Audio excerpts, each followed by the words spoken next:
Voilà, de retour sur ce plateau, 10 ans de prison ferme assorti de 5 ans de sûreté. C'est le verdict du procès Boubacar Diallo, alias Grenade. La sentence est tombée aujourd'hui même au tribunal de première instance de Dixine. Mesdames et messieurs, nous retrouvons notre analyste de toutes les soirées pour en parler. Idrissa Condé, bonsoir. Bonsoir mon cher Traoré et bonsoir à nos téléspectateurs. Voilà, vous avez suivi l'actualité avec nous et aujourd'hui on parlait en tout cas de tueries, on parlait en tout cas beaucoup de règlements de compte lors des manifestations et l'État à un moment a mis main sur, disons, ce jeune Boubacar Diallo qui était de l'UFDG. On lui aurait accusé en tout cas de détention d'armes de guerre et autres charges. Aujourd'hui, la sentence tombe. Finalement, il est condamné à 10 ans de prison, assorti de 5 ans de sûreté.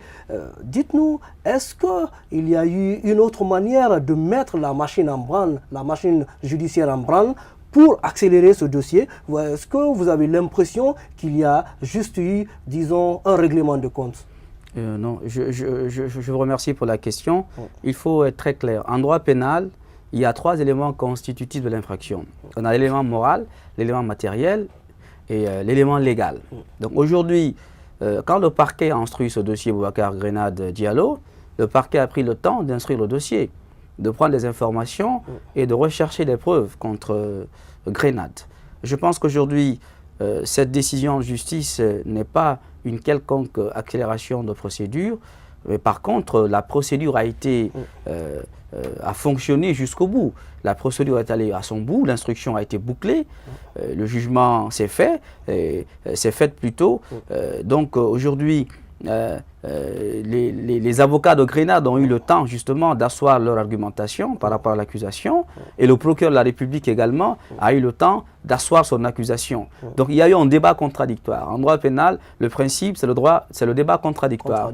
La partie civile justement se défend, mais également la partie demanderesse également se défend. Donc de ce point de vue-là, je pense que c'est une condamnation qui, de mon point de vue, est le fruit du résultat des enquêtes. Idrissa Condé, on a assisté quand même à beaucoup de cas d'infraction en Guinée, à beaucoup de cas, en tout cas de situations qui sont devant la justice, qui restent jusqu'à présent pendant devant la justice, mais la procédure, le jugement retarde. Est-ce qu'on n'a pas l'impression qu'on a accéléré un peu les choses dans cette histoire de Boubacar Diallo? Effectivement, si on traite l'élément sous cet angle, on pourrait évidemment se dire sans langue de bois que la procédure a été vraiment accélérée pour Grenade. Parce que quand on prend d'autres cas de tuerie qui ont eu lieu, mais dont les procédures sont toujours en train de dormir dans les tiroirs justement des juridictions de l'État.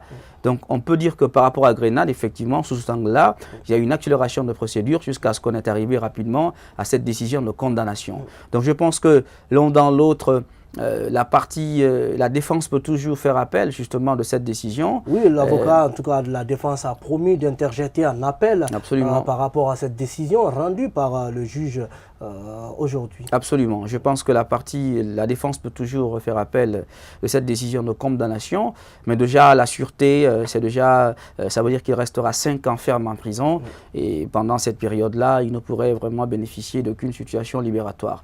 Donc de ce point de vue, je pense que c'est une situation d'évolution de la procédure pénale parce qu'aujourd'hui, les tribunaux de première instance ont la compétence criminelle, donc ils ont des chambres criminelles qui ont une compétence pour juger les crimes. On est passé des cours d'assises justement qui n'existent plus dans l'arsenal judiciaire de la République de Guinée.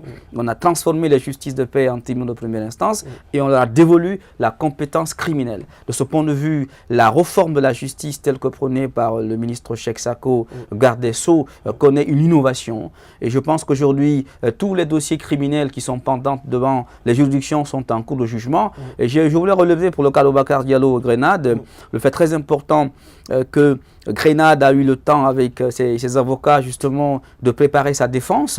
Je pense qu'aujourd'hui, on ne peut pas en tout cas dire que ce procès est un procès politique, c'est un procès pénal qui s'est étalé sur des faits. Ce n'est pas un procès politique, pourtant il a été arrêté, il est membre de la première force d'opposition du pays et aujourd'hui il pense que, en tout cas il y a des non-dits autour de ce dossier, mais ce qu'il faut encore signaler, juste après la sentence, Grenade à la sortie du tribunal a même refusé de monter dans le véhicule, disons, des gardes pénitentiaires. Pour vous, aujourd'hui, quand vous nous dites que ce n'est pas un procès politique, est-ce que vous n'êtes pas en train peut-être de défendre un peu la justice guinéenne? Je ne défends personne. Je dis la vérité. Je dis ceci, un procès politique est un procès pour lequel on vous poursuit pour une activité politique. Exemple, Alpha Condé a été arrêté en 1998, jugé, parce que simplement, on aurait soupçonné qu'il a tenté de traverser la frontière avec la Côte d'Ivoire. D'accord? Ça, c'est un procès politique. Monsieur Baouri a été poursuivi ici, condamné pour tentative justement d'assassinat contre la personne du chef de l'État. Ça, c'est un procès politique. Boubacar Diallo, alias Grenade, est poursuivi pour justement pour détention d'armes illégales, d'armes de guerre, et pour, dit-on, des tueries qui se seraient passées justement dans les manifestations. Sauf qu'on a l'impression qu'avec cette sentence, on ne peut pas en tout cas le porter la responsabilité des tueries parce que la sentence peut aller au-delà quand même de 10 ans. Oui, mais justement aujourd'hui, il faut voir, vous savez, la condamnation pénale a deux effets. Un effet dissuasif. De toutes les façons, Boubacar Grenade n'est pas le seul responsable. C'est-à-dire que cette condamnation ne pouvait pas être lourde. Pourquoi? Parce qu'il n'est pas le seul responsable. Sa responsabilité n'est pas intégrale. Il y a aussi la responsabilité des forces de l'ordre, notamment la police et la gendarmerie, qui sont des parties prenantes du processus de maintien de l'ordre. Donc on ne peut pas lui imputer à lui seul la responsabilité des cas de mort. Mais déjà, sur le principe de la condamnation, il n'a pas été condamné ni à 20 ans, ni à 30 ans. Il a été condamné seulement à 10 ans, avec 5 ans de sûreté. Donc c'est déjà une peine plus ou moins légère en droit pénal, en termes de condamnation. Et si il avait été un criminel endurci, on l'aurait condamné à la perpétuité. Et je pense que ça n'a pas été le cas. C'est pourquoi on dit aujourd'hui, c'est une condamnation pour justement permettre à l'État, comme dirait l'autre dans un procès pénal, de ne pas perdre la face.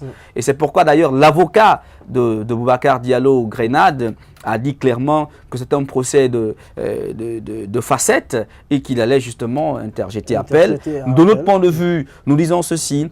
Notre justice est en train de faire des réformes juridictionnelles qui ont une portée immédiate justement sur les procédures criminelles et qui ne sont plus des procédures qui sont retardées dans leur exécution, mais qui sont des procédures accélérées, même si par rapport à votre question, nous remarquons qu'il y a eu une accélération dans la procédure Boubacar Diallo alias Grenade. Voilà, et puis le bilan de réalisation dans le secteur des travaux publics depuis l'arrivée du président Condé au pouvoir en cours de réalisation, mais aussi en perspective. Nous abordons le passage du ministre des TP ce mardi devant la presse. Moustapha Naïté était durant quelques heures face aux journalistes dans le cadre justement de cette demande faite par le président de la République, la présentation du bilan depuis son arrivée au pouvoir de tous les départements ministériels. Naïté était devant en tout cas les journalistes. On va suivre son extrait où il s'est justement exprimé sur un aspect qui a en tout cas retenu l'attention de tout un chacun. Il nous faut donner aux investisseurs la garantie de sécuriser et de préserver ce qui est conçu ou sera construit. D'où la stabilité sociopolitique. Il nous faut montrer aux bailleurs que notre pays, de par sa croissance économique soutenue, peut absorber des crédits et surtout garantir le retour sur investissement. Il faut la croissance économique. Il nous faut aussi enfin rassurer ou garantir aux investisseurs la sécurisation de leur investissement, d'où la stabilité judiciaire. Une fois ces préalables forts, ancrés et renforcés, des projets d'envergure pourront plus facilement prendre corps. Ces projets devront être portés donc par des financements de plus en plus privés afin de soulager le budget national de développement et d'orienter nos ressources vers d'autres priorités. Ces nouvelles dynamiques sont portées par la construction de nouvelles solutions de financement, des projets et des travaux. Tout ceci est soutenu par la loi sur le partenariat public-privé qui, dans notre secteur, permet notamment de faire construire les infrastructures par des financements privés. Ces nouvelles formes de portage des projets présentent divers avantages dont le financement, la gestion privée. La réalisation dans les délais relativement courts ou encore peut faire supporter le coût de réalisation essentiellement par les usagers. Naïté, à l'instant même dans cette émission, nous en parlons. Moustapha Naïté qui demande aujourd'hui à préserver, en tout cas à protéger l'investissement privé pour que le Guinéen puisse assister désormais à un financement des travaux publics par des privés, des autoroutes privées et autres. Pour vous, est-ce quelque chose de réalisable en Guinée? Mais c'est ridicule. Le ridicule ne tue pas. Soyons sérieux. Moi, je ne comprends pas, honnêtement, la communication du ministre Naïté. Moi, je suis vraiment désolé. Écoutez, on nous a fait croire ici que le président Condé... Oui, mais vous avez été ailleurs. Est-ce que vous n'avez pas trouvé des routes privées? Oui, mais écoutez, on n'est pas encore à ce stade en Guinée. Je suis vraiment désolé. On n'est pas les États-Unis, on n'est pas l'Europe, là. Il faut que les gens se raisonnent un peu. Mais à Dakar, ça existe? Non, mais écoutez, je n'en connais pas à Dakar, moi. Je n'en connais pas. J'ai fait 5 ans là-bas. Je n'en connais absolument pas. Ce que j'ai envie de dire, aujourd'hui, vous prenez un pays comme la Guinée, où quand même le président Condé, quand il est parti en Chine, on a dit que la Guinée avait signé un accord de plus de 20 milliards de dollars avec la Chine sur 20 ans. Et on nous a annoncé ici que pour 2018, dès le premier trimestre, qu'on aurait enregistré, qu'on aurait assisté plutôt au lancement de grands travaux routiers dans Conakry. La rénovation de la voie urbaine de Conakry. Et qu'on aurait eu 5 échangeurs dans la capitale. On est au mois de mars. On est à la moitié pratiquement à la fin. On aurait entamé les travaux de 5 échangeurs à Conakry, de 5 échangeurs. De 5 échangeurs, oui. Je n'en vois absolument rien. Il n'y a aucun... Sauf qu'il est encore revenu là-dessus aujourd'hui lors de cette conférence de presse. On ne fait qu'en parler, je ne vois aucune preuve sur le terrain. Et parlant justement de la réhabilitation de la voie urbaine de Conakry, regardez le... Vous n'avez pas plaisir aujourd'hui de rouler sur des routes effectivement, par Moustapha Naïté? Mais évidemment, j'ai du plaisir à rouler sur ces routes-là, mais je me demande sur la qualité de ce goudron, parce que c'est ma première fois de voir une telle façon de faire du goudron. J'attends de voir la saison des pluies pour pouvoir apprécier la qualité de ce goudron-là. Mais intégralement, quand vous prenez les chiffres avancés, moi je ne vois pas l'impact. Vous prenez la route nationale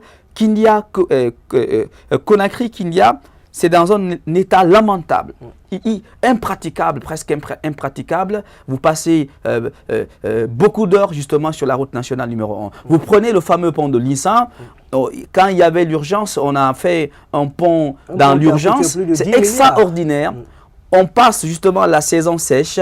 On n'a pas construit un pont qui permet aux gros porteurs de passer simultanément à l'aller et au retour. Vous voyez que c'est toujours une seule direction. On aurait pu achever ces projets-là. Je ne sais pas de quoi M. Naïté se glorifie, mais moi j'avoue très honnêtement que le bilan est décevant en ce qui concerne la construction des routes par rapport surtout par rapport au montant avancé. Vous n'allez pas quand même nier qu'il y a eu quand même des réalisations. Quelle réalisation du président Condé depuis son arrivée en 2011 jusqu'à aujourd'hui. En tout cas, il y a eu Je ne suis pas satisfait. Moi, je ne suis pas satisfait, honnêtement. Qu'est-ce que vous faites du pont de Kaka? Mais écoutez, regardez-moi ce pont de Kaka. C'est bien le pont de Kaka. Je suis content pour le pont de Kaka, c'est vrai. Mais regardez cette route dans une promiscuité extraordinaire.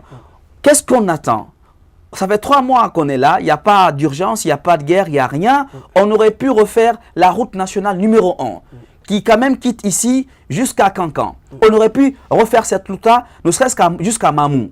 Et on aurait pu faire en sorte que le pont de Lissan, sur le terrain, vous voyez quoi? La route est dans un état complètement délabré. Ce n'est que ces jours aussi qu'on commence à refaire la voie urbaine de Conakry. Mais on attend de voir concrètement jusqu'où ce projet va aller. Mais déjà, moi je dis, il ne s'agit pas d'avancer des montants, il faut aller rapidement, notamment en ce qui concerne les projets d'échangeurs dans la ville de Conakry. Les échangeurs, c'est ce qui fait une capitale. Ça change complètement l'image d'une capitale quand on a beaucoup d'échangeurs. Moustapha Naïté a parlé aussi de corniche sur le littoral nord de Conakry. Pour vous, pour relier, disons, Conakry à ses futures banlieues telles que Doubreka et Koya, est-ce que... j'ai envie de voir, on ne me fait pas rêver, j'ai envie de voir. Écoutez, on nous a habitués... Pour vous, le ministre fait miroiter... Mais écoutez, il faut qu'on arrête ce boucan. Non mais écoutez, mon cher Traoré, c'est énervant. Non mais c'est énervant, mon cher Traoré. C'est énervant qu'on fasse du boucan à la télévision, dans un grand hôtel de la place, pour vanter des mérites d'un secteur qui n'en est pas un. S'il y a un secteur qui est malade dans ce pays-là, c'est le secteur routier guinéen. Le réseau routier guinéen est l'un des réseaux routiers les plus minables de la sous-région. C'est honteux de circuler sur les routes de Guinée. C'est les routes qui ne parlent pas. En tout cas, c'est les routes qui ne parlent pas. Ministre... On perd nos véhicules ici parce que quand vous roulez, vous choisissez les trous. Il faut qu'on arrête qu'on travaille. Le ministre Naïté, s'il a un projet aujourd'hui pour les routes, qu'il se mette à travailler. Quand il aura fini de travailler, il viendra nous vanter les mérites de son travail. Mais faire du boucan pour nous étaler des chiffres colossaux qui ne reflètent pas, en tout cas, la qualité des routes que nous avons, parce que les routes que nous avons, non seulement ne sont pas grandes, mais également ne permettent pas, justement, aux citoyens de circuler en toute sécurité. Sur le ministre Naïté, lors de la défense des budgets, à l'Assemblée nationale a demandé plus de 1000 milliards pour la réalisation de ses ambitions cette année. Nous suivrons cette actualité avec vous, mesdames et messieurs. Nous marquons la pause. Juste après, on se retrouve pour continuer l'émission Analyse.